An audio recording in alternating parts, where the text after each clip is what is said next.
नमस्कार, रेशूज़ किचन में आप सबका बहुत बहुत स्वागत है। आज हम शकरकंद की बिना उबले, बिना भुने और बिना तले एक नई रेसिपी बनाने जा रहे हैं और वो भी बिना किसी तामझाम के। तो चलिए रेसिपी को शुरुआत करते हैं। तो यहाँ मैंने मीडियम साइज के 3 शकरकंद लिए हैं। तो शकरकंद यूज़ करने से पहले हमें इसे पानी में भिगो कर रखना चाहिए, कम से कम आधा घंटा। इससे क्या होगा, इसके ऊपर जो रेती मतलब मिट्टी होती है ना, वो पूरी की पूरी निकल जाएगी और ये एकदम क्लीन हो जाएगा। ऐसा करने से छिलका हटाने की ज़रूरत भी नहीं होगी। लेकिन आपको अगर छिलका हटाना ही है तो एक पीलर से इसके ऊपर का छिलका हम हटा देते हैं। तो ये देखिए, अब ये वाइट शकरकंद बन गए हैं ना। अब इसके बाद यहाँ पर हमें सिर्फ एक शकरकंद के ही टुकड़े करने हैं। टुकड़े यहाँ पर हम छोटे बड़े कैसे भी कर सकते हैं क्यों, और ये नाइफ से या स्लाइसर से कैसे भी किए तो भी चलेगा, नहीं तो हम यहाँ पे कद्दूकस भी कर सकते हैं। तो मैंने यहाँ छुरी से इस तरह से मीडियम साइज के टुकड़े किए हैं। अब इसके बाद एक मिक्सर के जार में हम ये शकरकंद के जो टुकड़े किए हैं वो सब डालेंगे और साथ में थोड़ा सा दूध भी डालना है। तो यहाँ मैंने एक मीडियम साइज के शकरकंद के लिए 1/4 बाउल दूध डाला है। चाहे तो हम आधा बाउल भी दूध डाल सकते हैं। अब इसके ऊपर ढक्कन लगाकर ये अच्छे से पीस लेना है। तो यहाँ पर मैंने पीस लिया है और इसकी पेस्ट बन गई है। तो इस तरह ही हमें पीस लेना है। अब इसके बाद गैस के ऊपर एक बर्तन रखना है और बर्तन में 1 चम्मच घी डालना है। घी हल्का गर्म होने के बाद इसमें हम डालेंगे ड्राई फ्रूट। तो यहाँ मैंने थोड़ा काजू, बादाम, पिस्ता के टुकड़े डाले हैं। आप अपने पसंद के डाल सकते हो, नहीं तो स्किप भी कर सकते हैं। अगर हम ड्राई फ्रूट्स इस तरह से रोस्ट करेंगे तो वो थोड़े से क्रंची हो जाते हैं और ऐसे इसमें बहुत अच्छे लगते हैं। तो धीमी आंच पर ऐसा थोड़ा सा कलर चेंज होने तक इसको रोस्ट करने हैं। अब इसके बाद हमें यहाँ डालना है दूध। तो दूध मैंने यहाँ आधा लीटर लिया है। तो दूध यहाँ गाढ़ा पतला मतलब गाय का, भैंस का, कौन सा भी चलेगा। अगर दूध उबला हुआ हो तो ये रेसिपी और भी अच्छी बन जाएगी, नहीं तो हम सीधे पैकेट का दूध भी यूज़ कर सकते हैं। अब दूध को एक उबाल आने देना है। तो यहाँ दूध को उबाल आने तक हम दूसरी तैयारी करेंगे। तो यहाँ पर बाकी बचे हुए 2 शकरकंद है, उसको अब हम कद्दूकस करेंगे। तो यहाँ पर कद्दूकस करने के लिए जो हम ग्रेटर यूज़ करेंगे ना, वो बड़ा ही यूज़ करना। इससे क्या होता है, जो कद्दूकस किया हुआ शकरकंद है ना, वो लंबा लंबा रहता है और वो दिखने में भी और खाने में भी बहुत अच्छा लगता है। तो ये देखिए, ऐसा छोटे ग्रेटर से नहीं होता, इसलिए बड़ा ग्रेटर यूज़ करना। नहीं तो आपको चाहिए तो आप कौन सा भी यूज़ कर सकते हैं। अब दूसरी ओर दूध को उबाल भी आ रहा है। ये देखिए, दूध अच्छा सा गर्म हो गया है। अब एक चम्मच से या कलछी से इस तरह दूध को हिलाना है। इससे क्या होगा, दूध को उबाल आया तो दूध बाहर नहीं आएगा। अब इसके बाद दूध में हम डालेंगे कद्दूकस किया हुआ शकरकंद।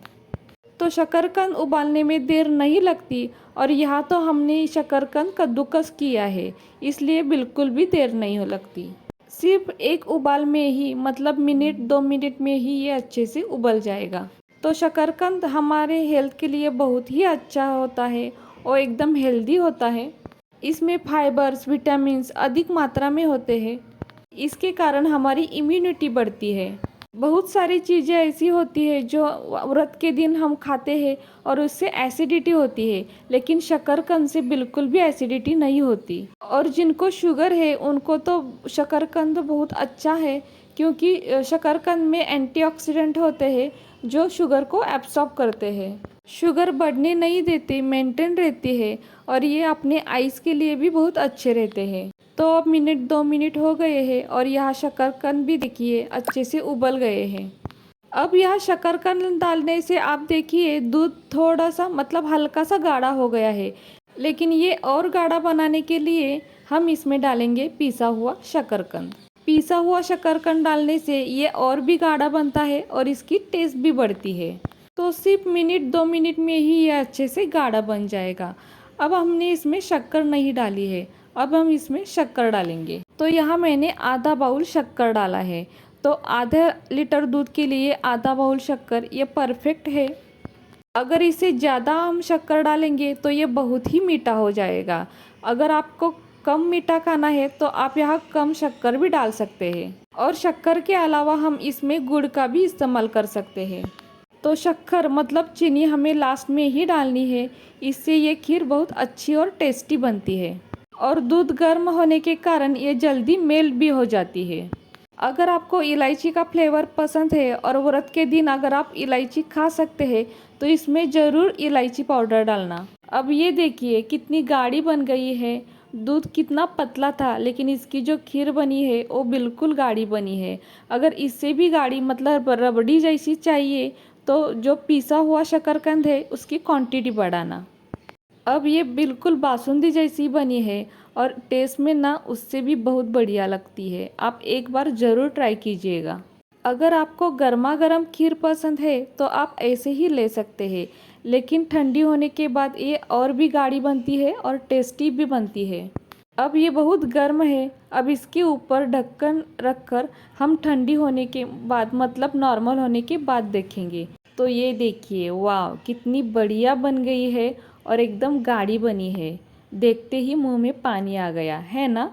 अगर व्रत के दिन आप ये खाओगे ना तो दिन भर एनर्जेटिक रहोगे, बिल्कुल भी एसिडिटी नहीं होगी। व्रत के दिन हमारी एसिडिटी बढ़ती है, चिड़चिड़ापन आ जाता है और थकान महसूस होता है, लेकिन ये खाने के बाद ना सब दूर हो जाएगा। और ये हमने घर के चीज़ों से ही बनाई है, ना इसमें हमने खोया डाला है, ना कंडेंस मिल्क डाला है और ना ही मिल्क पाउडर डाला है। और शकरकंद में ग्लाइसेमिक इंडेक्स कम होता है, इसके कारण वो शुगर को बढ़ने नहीं देता। ये बहुत ही हेल्दी है और टेस्टी भी है। अगर आपने एक बार पिया ना तो त्योहार के दिन भी आप ये बनाएंगे, इतनी गारंटी है। तो व्रत हो या त्योहार हो, जिसको भी आप पिलाओगे ना वो आपकी तारीफ ही करता रहेगा। और ये इंस्टेंट बनता है, घर के चीज़ों से ही बनता है, साथ में हेल्दी है, टेस्टी है। अगर आप इस तरीके से बनाओगे ना तो सच में बच्चों से लेकर बड़ों तक सबको पसंद आएगी। तो आप एक बार इसको ज़रूर ट्राई कीजिए और मुझे कमेंट करना ना भूलिए। तो कैसी लगी आपको आज की ये रेसिपी मुझे ज़रूर बताइए, और अगर अच्छी लगी हो तो अपनों के साथ ज़रूर शेयर कीजिए। और हाँ, अगर वीडियो आपको अच्छा लगा हो तो प्लीज़ अपनी इस वीडियो को एक लाइक ज़रूर कीजिए। नए हो तो चैनल को सब्सक्राइब कीजिए, साथ में बेल आइकॉन भी प्रेस कीजिए ताकि मैंने बनाए हुए नए नए वीडियो सबसे पहले आपको मिले। अब मिलते हैं एक नई रेसिपी के साथ, तब तक के लिए बाय बाय।